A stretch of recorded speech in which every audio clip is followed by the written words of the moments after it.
Dentoni, che si esibisce accompagnata da Antonio Ghiani. Prego.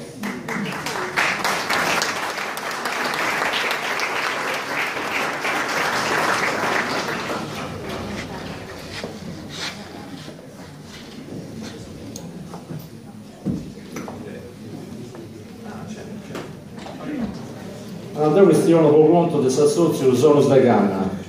Oggi siamo presenti secondo due soci societi, siamo su Pocheto dell'Uso.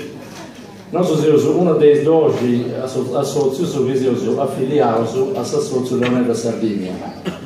Sul discorso che io so fare oggi è che capiamo meta con la questione di tutto questo merito, quindi con la salvaguardia dei sogni.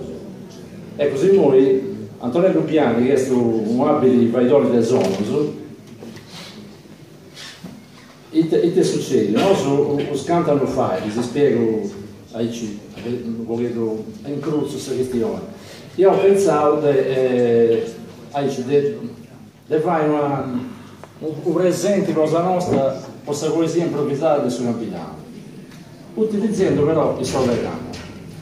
È una cosa strana, però non è che i due arti che si pianta a pari, insomma, non dice la cosa a legge.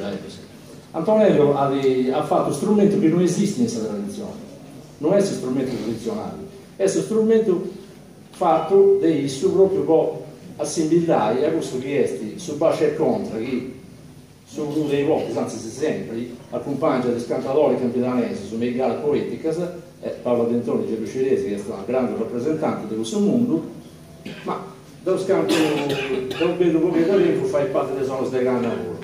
E quindi poi là si va a intendere questo mottetto accompagnato da questo strumento nuovo che però ha fondo le sarreve senza tradizione, a malora. Quindi picchietti, commenti besti, lo testa di nuovo e quello che lo facevo, non lo ho fatto mai in pubblico mai. Grazie a tutti. Grazie anche Antonio. Il primo delle pazienze, su si friga la gente, viene a tutti.